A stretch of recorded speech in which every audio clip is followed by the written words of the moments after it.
আসসালামু আলাইকুম রহমতুল্লাহি ওবরকাতুহু।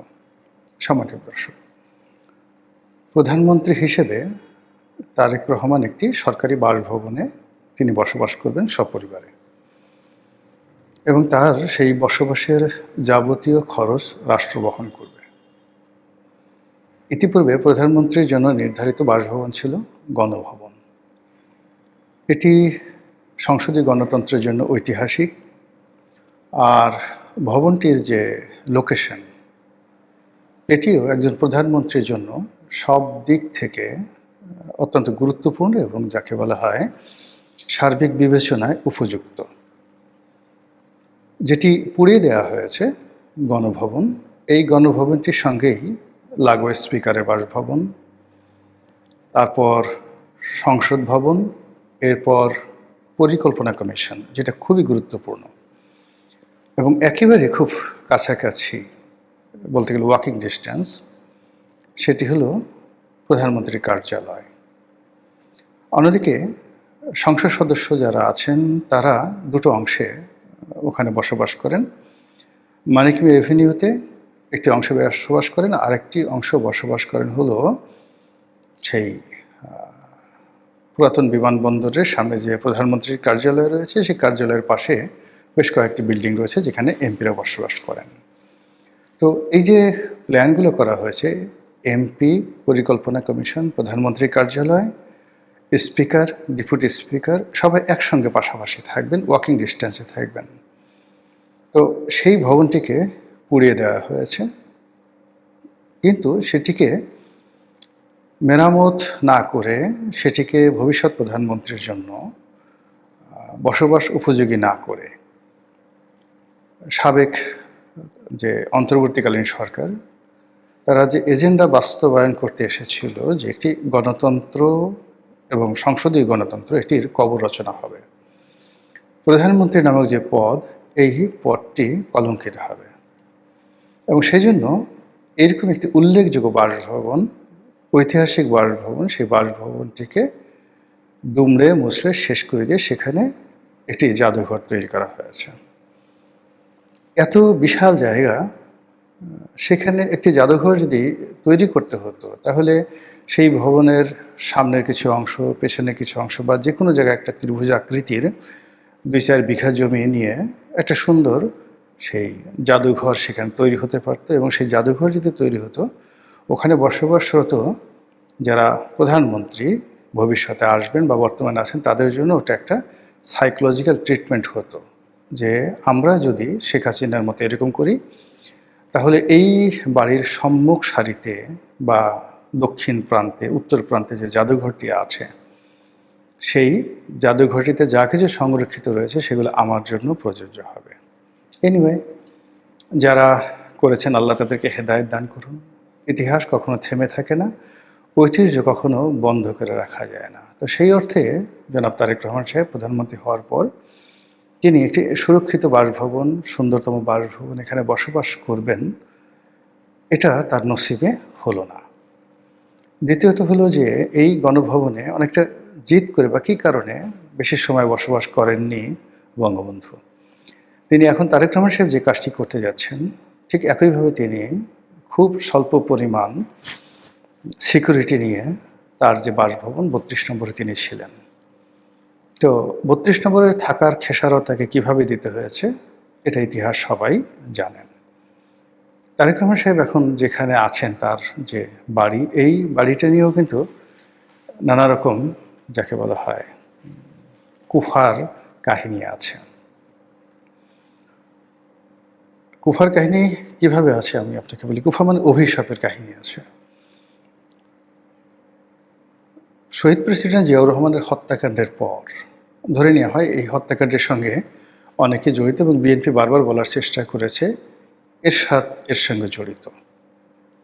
সত্য মিথ্যা আমরা জানি না, কিন্তু বাস্তবতা হলো যে এরশাদ বিএনপিকে তোয়াজ করার জন্য, তদবির করার জন্য দুটো বাড়ি তাকে দিয়েছিল বেগম খালেদা জিয়াকে। একটি বাড়ি হলো মইনুল রোডে ক্যান্টনমেন্টের মধ্যে, আর একটা বাড়ি হলো এই যে এখন যে বাড়িতে আছেন তারেক রহমান সাহেব। দেওয়া হয়েছিল এই উদ্দেশ্যে যে একটা বাড়িতে থাকবেন আর একটা বাড়ি ভাড়া দেওয়া হবে। তো যে বাড়িতে বেগম জিয়া থাকতেন সেই বাড়িটা যেভাবে ভেঙে চুরে দুমড়ে দেওয়া হয়েছে, এটা রীতিমতো একটা অভিশাপ। অভিশাপ এই অর্থে যে আপনি যে কোনো অবৈধ জিনিস বা অবৈধ দান, অবৈধ অনুদান গ্রহণ করেন, যেভাবেই করেন না কেন ওটা কখনো বরকত নিয়ে আসে না। আর আমার বাবাকে যদি কেউ খুন করেন বা আমার পরিবারের উপর জুলুম অত্যাচার করেন, তারপর যদি আবার আমাকে সে উপহার দেওয়া হয়, সেই উপহার আমার জন্য কতটা বুমেরাং হতে পারে এটা ইতিহাসে লেখা রয়েছে। এরই ধারাবাহিকতায় মইনুল হোসেন রোডে বেগম জিয়ার যে বাড়িটি, সেই বাড়িটির উপরে যে অভিশাপ এসেছে, সেই অভিশাপে পুরো পরিবার তছনছ হয়ে গেছে। বেগম জিয়া মানসিকভাবে যতটা অপমানিত হয়েছেন, লাঞ্ছিত হয়েছেন, এটা বলার মতো নয়। একটা বাড়ি গেছে, দ্বিতীয় যে বাড়িটি রয়েছে এটাও স্বৈরাচারের দেওয়া উপহার। 1 টাকার বিনিময়ে রাষ্ট্র এই বাড়িটি তাকে দিয়েছে। ফলে এই বাড়িতে তারেক রহমান সাহেবের যে অবস্থান, এটা আমার কাছে বরকতময় মনে হচ্ছে না। এর সাথে তিনি যদি ধানমন্ডিতে তার শাশুড়ির বাড়িতে থাকতেন, অথবা রাষ্ট্রীয় যে কোনো একটি ঐতিহ্যবাহী, যেমন করতোয়া আছে, পদ্মা আছে, অনেক সুন্দর সুন্দর বাড়ি আছে। বেইলি রোডে যে বা মিন্টু রোডে সরকারি অনেকগুলো বাড়ি আছে, এর মধ্যে সবচেয়ে বড় বাড়িটি 25 নম্বর মিন্টু রোডের বাড়িটি, সবচেয়ে বড় রোড, এই বাড়িটি হতে পারত। কিন্তু সেখানে না থেকে তিনি কেন এরকম স্বৈরাচারের দেওয়া একটি উপহার, যেটি সঙ্গত কারণেই অভিশপ্ত হবে, এখানে কোনো বরকত আসবে না, সেই বাড়িতে তিনি থাকার কেন সিদ্ধান্ত নিলেন, এটা আমি বুঝি না।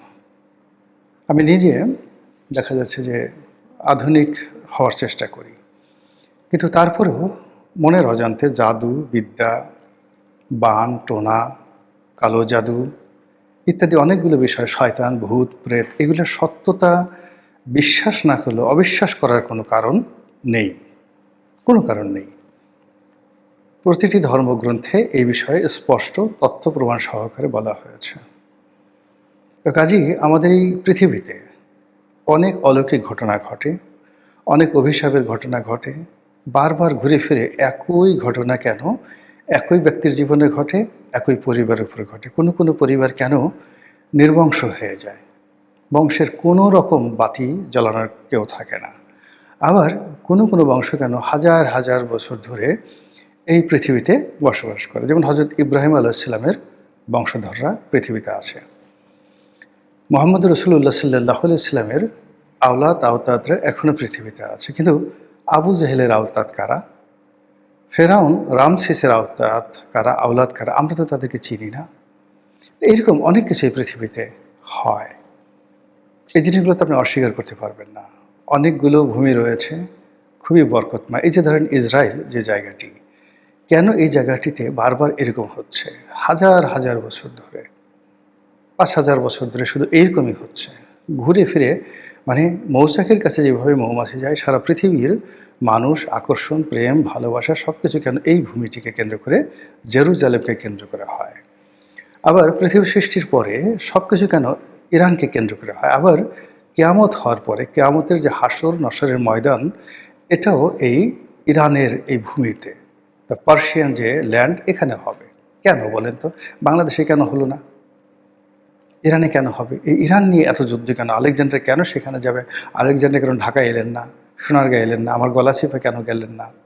এখন এই বিষয়গুলো আপনাকে বুঝতে হবে। বারবার কেন মানুষ আফগানিস্তানে আসে, বারবার কেন আফগানিস্তান আসে, কেন বারবার দিল্লিতে যায়, এই জিনিসগুলো বুঝতে হবে। তো সেই দিক থেকে আমাদের এই সমাজে কতগুলো তারিখ, কতগুলো মাস, কতগুলো সময় কারো কারোর জন্য, কোনো দলের জন্য, পরিবারের জন্য অনেকটা কুফা হয়ে গিয়েছে, অভিশাপের বিষয় হয়ে গেছে। সেই দিক থেকে বাংলাদেশের ইতিহাসে এই যমুনা নামক যে ভবনটি, ডক্টর মোহাম্মদ ইনু যেখানে বসবাস করে গেলেন, এই ভবনটি একটি ভৌতিক ভবন। এখানে ভূত আছে, এখানে জিন আছে, এখানে কালো জাদুর যে সকল উপকরণ সব এখানে উপস্থিত। এখানে যারাই গেছে বিভিন্ন সময়টাতে তাদের জীবন তছনছ হয়ে গেছে। এই বাড়িটি নির্মাণ করা হয়েছিল এরশাদ জামানাতে মওদুদ আহমেদের জন্য। বাংলাদেশের প্রথম ভাইস প্রেসিডেন্ট হবেন সাংবিধানিকভাবে, এবং ভাইস প্রেসিডেন্ট হিসাবে তিনি যে সরকারি বাসভবনে থাকবেন, এজন্য এই ভবনটি তৈরি করা হলো। অত্যন্ত দৃষ্টিনন্দন, ভিতরের আর্কিটেকচারাল ডিজাইন অসাধারণ। আমরা যারা গিয়েছি ওখানে আমরা দেখেছি মানে কোনো সরকারি অফিস সাধারণত এতটা ওয়েল ডেকোরেটেড হয় না। এমনকি গণভবনের চাইতেও, বঙ্গভবনের চাইতেও এই বাড়িটির ইন্টেরিয়র ডেকোরেশন অনেক ভালো, কিন্তু এখানে বরকত আসেনি। মওদুদ আহমেদ একদিন বসবাস করতে পারেননি এই বাড়িতে। লতিফুর রহমান সাহেব থেকেছেন, তার জীবন তছনছ হয়ে গেছে। এই বাড়িতে তত্ত্বাবধায়ক সরকারের প্রধান যিনি ছিলেন জনাব ফখরুদ্দিন সাহেব, তার জীবন তছনছ হয়ে গেছে। এই বাড়িতে যখন প্রথম শেখ হাসিনা উঠলেন, ঠিক উঠার অল্প কিছুদিন পরই এখানে গণভবন যখন এখানে পরিষ্কার পরিচ্ছন্ন করা হচ্ছিল, তার জন্য প্রস্তুত করা হচ্ছিল, তিনি কয়েকদিন এখানে ছিলেন। ওই সময়টিতেই বিডিআর মিউটিনি ঘটে, বিডিআর দুর্ঘটনা ঘটে। তারপর বহুদিন এই বাড়িটি পরিত্যক্ত অবস্থায় ছিল এবং সেখানে ডক্টর মোহাম্মদ ইউনূস উঠলেন। এই বাড়িকে কেন্দ্র করে যারা যারা এখানে থেকেছেন, কাজ করার চেষ্টা করেছেন, সবার জীবন তছনছ হয়ে গেছে। আপনি সেই প্রেস সেক্রেটারি শফিকের কথা বলেন, ডক্টর মোহাম্মদ ইউনূস সাহেবের কথা বলেন, লামিয়া মোর্শেদের কথা বলেন, কিংবা ধরুন আলী রাজের কথা বলেন, এই বাড়িকে কেন্দ্র করে যারা যত বেশি অ্যাক্টিভ হওয়ার চেষ্টা করেছেন, সবার জীবনে অভিশাপ নেমে এসেছে। এখন সেই বাড়িতে জনাব তারেক রহমান সাহেব, আজকে যখন আমি ভিডিওটি করছি চাঁদ রাত্রিতে, তখনকার খবর হলো যে তিনি উঠবেন না এই বাড়িতে, সিদ্ধান্ত নিয়েছেন। এবং এটি যদি ফাইনাল থাকে ভালো কথা, এটা যদি ফাইনাল থাকে ভালো কথা। আর যদি তিনি ভবিষ্যতে ওঠার চেষ্টা করেন, এই জন্য মূলত আমি এই কথাগুলো বলছি। এবং আমি যখন এই ভিডিওটা বানানোর জন্য হেডলাইন দিচ্ছিলাম, তখন উনি আসলে সিদ্ধান্ত নেননি যে তিনি সেখানে উঠবেন কি উঠবেন না, বা সবাই বলছিল যে প্রধানমন্ত্রী হিসেবে তার জন্য এটি সাজগোজ করা হয়েছে। তো তিনি সপরিবারে উঠবেন না, কিন্তু আগামীকাল ঈদের যে মোলাকাত, সেই মোলাকাতটি তিনি সেখানে করবেন। এটাও আমার কাছে ভালো মনে হচ্ছে না, আমার কাছে ভালো মনে হচ্ছে। এই কথাগুলো অনেকটা গেও মনে হতে পারে, অনেকটা গোড়া মনে হতে পারে, কিন্তু বাস্তবতা হলো যে আমাদের যারা সাহিত্যিক, সেই সাহিত্যিকদের মধ্যে সবচেয়ে আধুনিক যে মানুষটি ছিলেন তিনি হলো শরৎচন্দ্র চট্টোপাধ্যায়। কিন্তু তার জীবনে আপনি যত সব ভৌতিক গল্প শুনেন, এমনকি কিশোরদের জন্য লেখা তার যে শ্রীকান্ত উপন্যাসটি, এটাও যদি আপনি পড়েন, তাহলে সেখানে বহু তান্ত্রিক, কবরস্থানের বহু অভিশাপ, শ্মশানঘাটের বহু কাহিনী আপনি সেখানে শুনতে পাবেন। তো সেই দিক থেকে এই বাড়িটি কেন জানি আমার কাছে মনে হয় একটা ভৌতিক বাড়ি। আমি অনেক দিন এখানে মানে ব্যায়াম করি আশেপাশে, ওই যে রমনা পার্কে। বাড়ির চারিদিকের একটা সৌন্দর্য আছে, কোনো সৌন্দর্য নাই ওখানে। কীভাবে যেন সৌন্দর্য বর্ধন করা যায় না। বাড়ির সামনেটা কেমন যেন খাবলা খাবলা। একটা প্রধানমন্ত্রী বাড়ির সামনে যেভাবে বিন্যস্ত থাকবে, যেখানে ফুল ফলাদি থাকবে, এটা ভালো হয়নি। ভালো না হওয়ার কারণে কি হলো, দেখেন যে সেই জায়গাটাতে যারাই আসছে তাদের জীবনে, ইউনূস সাহেব দেখেন তার মতো মানুষ এই যে ক্ষমতায় 17 মাস ছিল, তার এমন কি লাভ হয়েছে না হয়েছে বড় ব্যাপার নয়। তার সারা জীবনের অর্জন ওই যমুনা খেয়ে দিয়েছে, ক্যান্সারের মতো সব কিছু খেয়ে দিয়েছে। এখন ইউনূস সাহেবের নাম শুনলে মানুষ যে বাজে মন্তব্য করে, তাকে কেন্দ্র করে যে ধরনের ট্রল হয়, এতে করে তার গ্রামীণ ব্যাংক, তিনি নিজে, তার গ্রামীণ ফোন, তার পুরো পরিবার পরিজন আগামী দিনে যেইভাবে জনরোষের শিকার হচ্ছেন, বা এখন যেভাবে হচ্ছেন, আগামী দিনে যেভাবে হবেন, আমি চাই যে অন্য কোনো রাজনীতিবিদদের জীবনে যেন এটি না আসে। এই ভূত তাড়ানোর জন্য ইসলামে অনেকগুলো বিধান আছে, এটিকে বরকতময় করার জন্য ইসলামে অনেকগুলো বিধান আছে। অনেক ওলি আল্লাহ গাউস কুতুব আছেন, তারা এই বিষয়গুলো জানেন, খুব ভালো করে জানেন। এবং এই ঘটনার ফলে কি হলো দেখেন, মধ্যযুগে বা এমনি আগে অনেক বড় বড় রাজপ্রাসাদ